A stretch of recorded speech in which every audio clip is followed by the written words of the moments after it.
Welcome back. In today's episode, we will be going over the Escamacu Wars.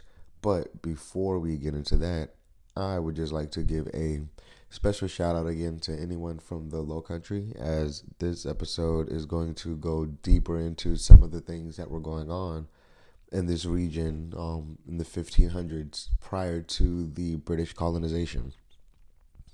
Also, since we will be discussing a lot of these tribes that were in the Low Country region at the time of the Spanish exploration in the areas, just want to give a shout out to the Waccamaw, the Winyah, the Santee, Sampit, Sewee, Kiawah, Etiwan, the Edisto, the Kuso, the Stono, the Yamasee, the Wale, the Kusa, and Wando, just to name a few.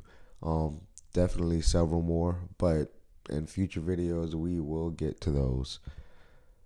Now, just 20 something years after De Soto and his crew gained their top tier reconnaissance of the lands that they called La Florida, the Spanish began to create the settlement of Santa Elena, which was the first capital of Spanish Florida, as mentioned in a previous video.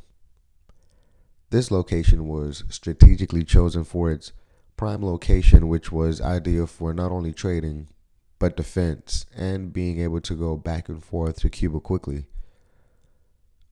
Now, a rough estimate was about a 3 to 4 weeks journey, and that's under poor conditions. But it could be as fast as 10 days just taking that journey. So, and that's more so if the winds were favorable for the Spanish. Now, Cuba was not only the launching pad for all of the expeditions in the Americas, it was also where all the Spanish treasure would go before heading back to Spain. Also, where livestock and food, where that would come from, which was used to support a lot of the nearby Spanish colonies. Spanish ships was cared for there, and a lot of the explorers of the New World would use Cuba as their base. Essentially, Cuba was the administrative center of the Caribbean during that time. Now, like I said, the Spanish built a colony off the coast of South Carolina, which would become Santa Elena. Now, this was done for many reasons, but two of those reasons that I will share is one being a military base, and clearly much hasn't changed as that area is now home to the only Marine training grounds on this side of the Mississippi. The second purpose was being the launching point for further interior expeditions. Now, before going deeper into this video, let me answer the question that no one asked. Who were the Escamacu? Now, that answer is actually rather simple. They were just a conglomerate of coastal tribes that would now fall into what is now the Gullah Geechee corridor. Now, looking at the map on the screen, and you can see where the word Geechee come from. Now, that's going to be the Ogeechee River, which is located within the coastal Georgia region. Now, if you want to take that just a bit further, it comes from the Muskegee word meaning river of the Uchis. Now, of course, they were known for inhabiting that region around the 1600s on upward. Originally, they were closer to the southern Appalachian area, but migrated due to war and slavery that became rampant. Now, to bring this tangent full circle, the wars and slave raids that brought them to the coastal region of Georgia was actually the direct product of De Soto's and Juan Pardo's expeditions through the southeast. Now, De Soto would have hit the southern Appalachians around 1540 to 1541 and conduct massive raids for slaves to add to his army of indigenous warriors, as well as slaves to act as porters and guides, and even women for sexual pleasure for his men. Another thing he would do is send a lot of the women back to Mexico. Now, this was something he did while traveling all throughout the southeast. in the 1560s, Juan Pardo would also hit their area and double down, of course, on De Soto's efforts. Now, to quote from Juan Pardo's expeditions, Menendez intended to found a coastal colony in the region of the Spaniards, which they called La Florida, so that he could have dominion over not only the Atlantic coast from Newfoundland to the Florida Peninsula, but over the interior of North America, all the way to Mexico, and St. Elena was to be his capital city. Now, Pardo's mission that was given to him by Menendez was to go from St. Elena and explore the interior of the southeast, subduing the Indians while establishing a road to the Spanish silver mines in Zacatecas, Mexico. Now, as we get further in this series and talk about the British colonial rule of the Low Country, you will see that by the time they were in charge, there were already routes to Mexico from the southeast. Now, even though the expeditions in the southeastern portion of the U.S. are not talked about as much as those of Mexico or Peru, please do not mistake that as this region being less important or not having resources. The main reason that it's really not talked about is it was a disaster for these seasoned conquistadors. Now, De Soto, who was part of not only Panama's conquest, but Peru and Nicaragua as well. Or Pardo, even though less decorated, he served in the Italian Wars. And then Menendez, who was active in the Caribbean conquest in places like Cuba, Hispaniola, Puerto Rico, as well as wars against France. They were badly defeated by the Indians of Florida, South Carolina, Georgia, Alabama, Mississippi, Arkansas, and Tennessee, as well as others. They had defeated a lot of tribes for sure. Not saying that they were, unsuccessful in any of their attempts, but of course that was mainly due to their weapons and of course the use of indigenous allies. But overall, they were no match. Now, this alone should tell you how great of warriors the southeastern Indians were, especially at the start of European contact.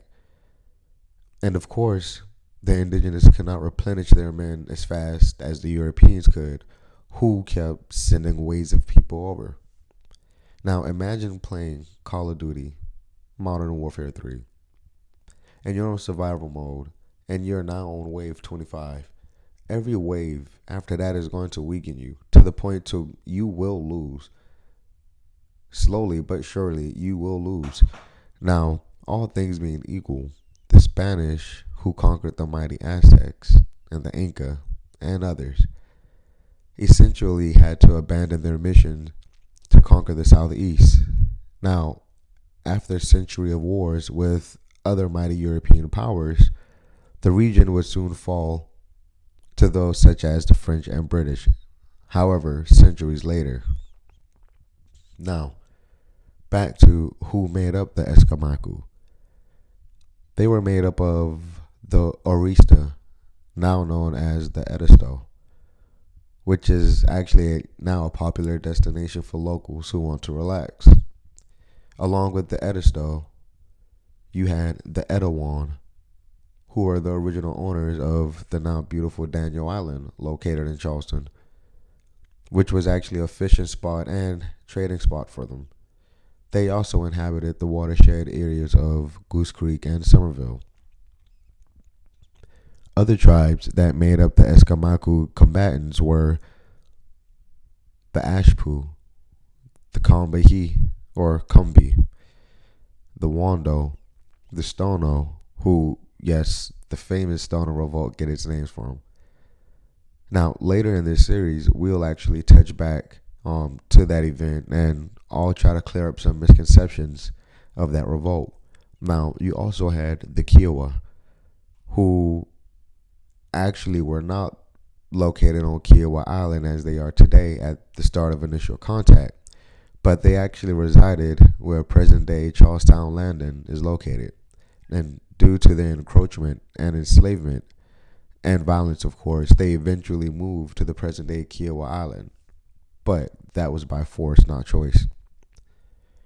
Now, to continue with the tribes that were involved with these conflicts, you also had the Sewee, which is funny because we have a yearly event here in Charleston, the Sewee Expo, and essentially we have a tribe that was located in a region as well, known as the Sewee tribe. But of course, that event isn't named after the tribe, but it's an acronym for Southeastern Wildlife Exposition, in which you learn about the local wildlife and have all kind of outdoor vendors, or should I say vendors about all things outdoors.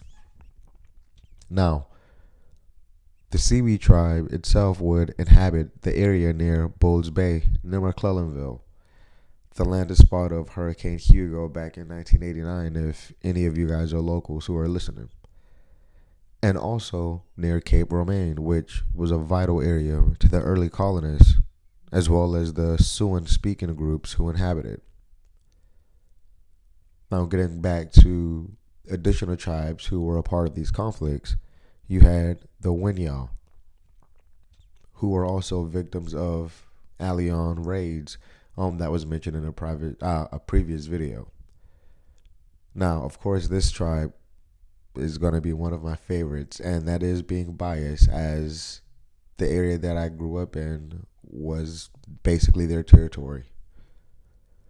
Now, they would also be under the Siouan umbrella, which was said to be older than a lot of the other linguistic groups in the area.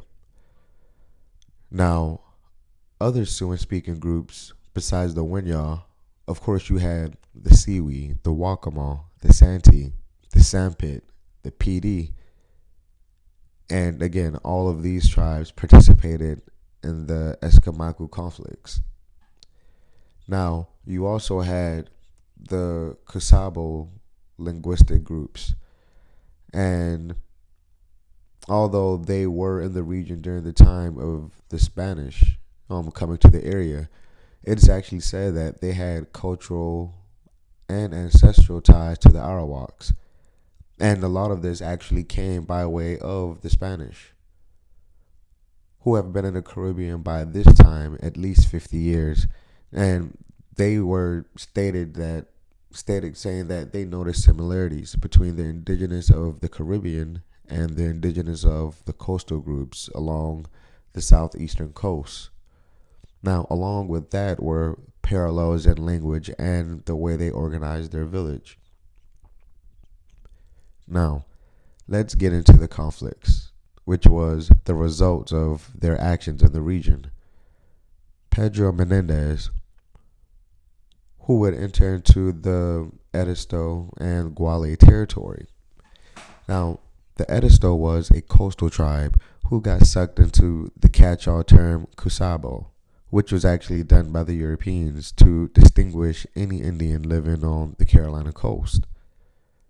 Spain's encroachment often disrupted the locals' way of life, from religion to their hunting traditions, to forcing them to give tribute and other unfavorable practices.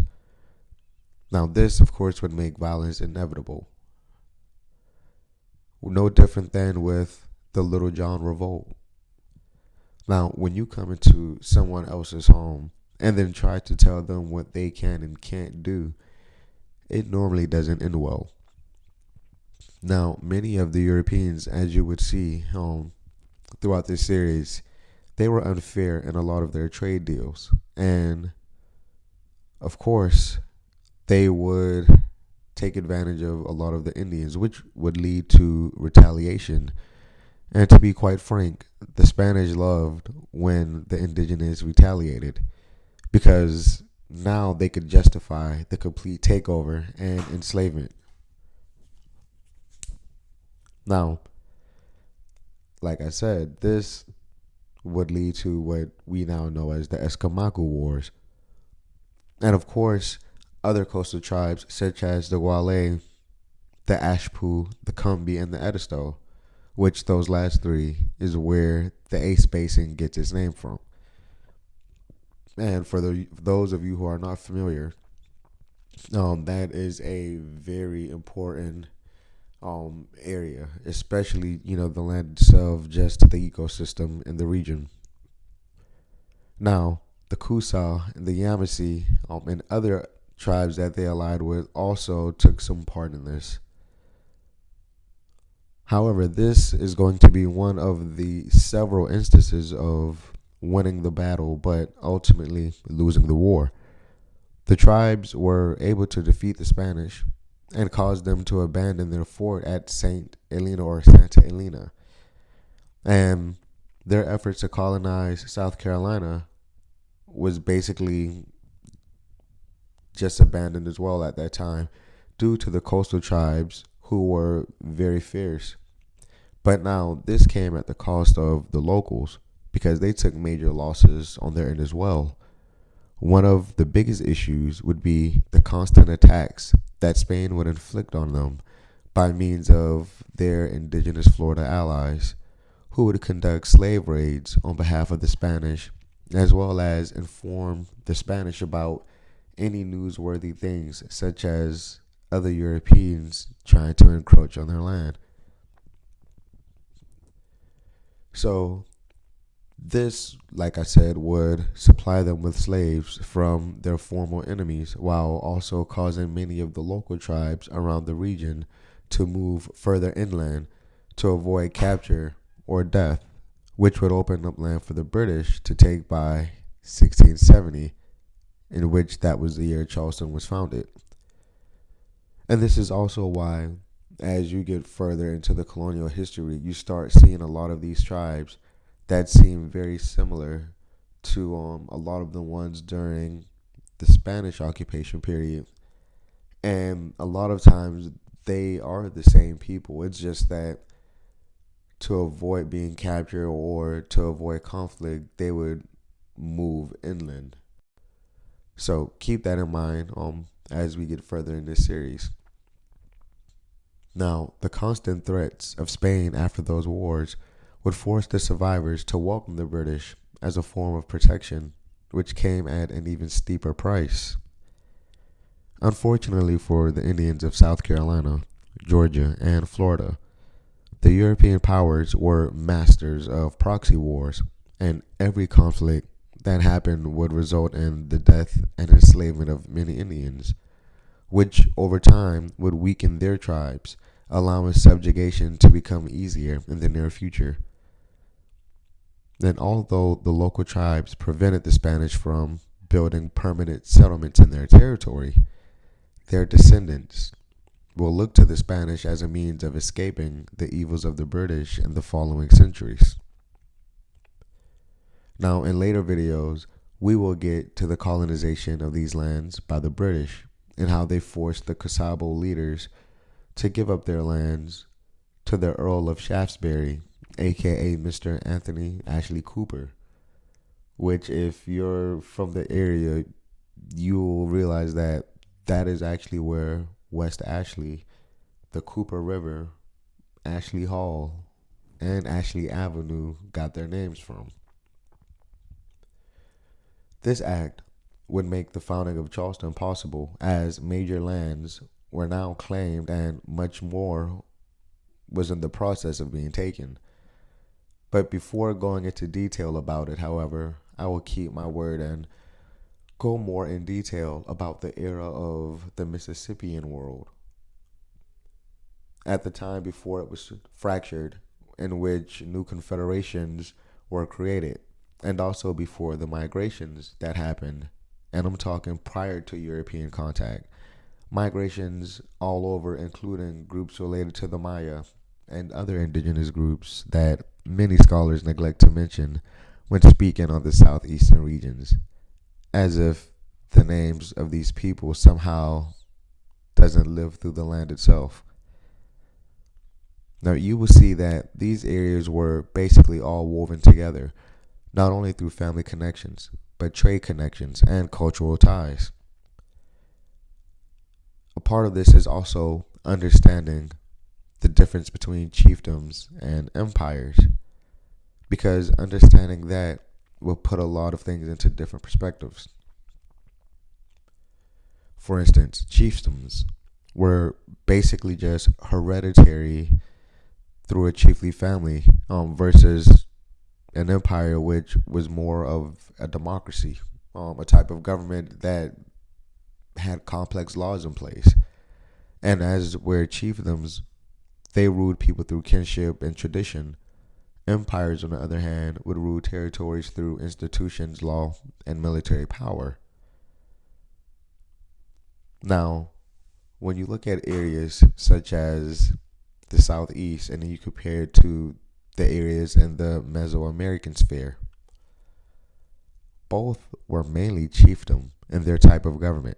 And although people think of the Aztec Empire when they hear Mexico, remember, the Aztecs were not from Mexico, and prior to them becoming the face of Mexico, which, by the way, and him just going off on a tangent, I never understood why the name Mexico would be used, as this would be of foreign origin to the actual country itself, because the population who were not ethnically Mexica, whose ancestors were the rulers of the land, would have surely had their own original name for that land.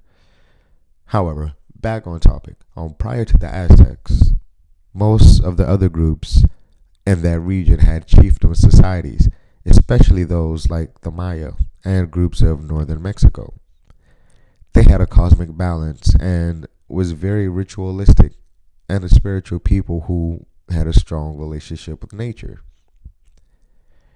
And also, another thing that we'll take a look at is corn production.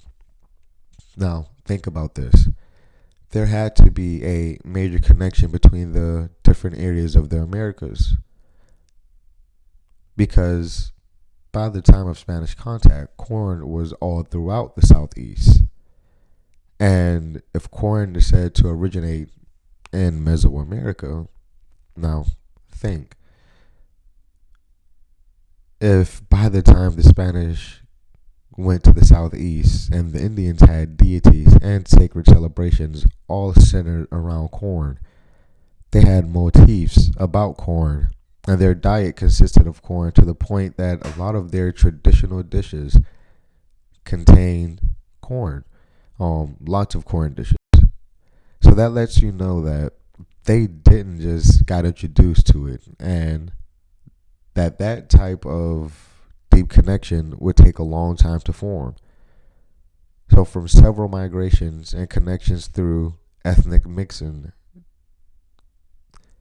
to just basically trading corn, which was actually said to be first domesticated in Mexico, the fact that it found its way in the region lets you know that there were groups of people in the region or nearby who not only knew of them but traded with them, which in that time, a lot of these trade deals were sealed and connected through the mixing of families and marriage.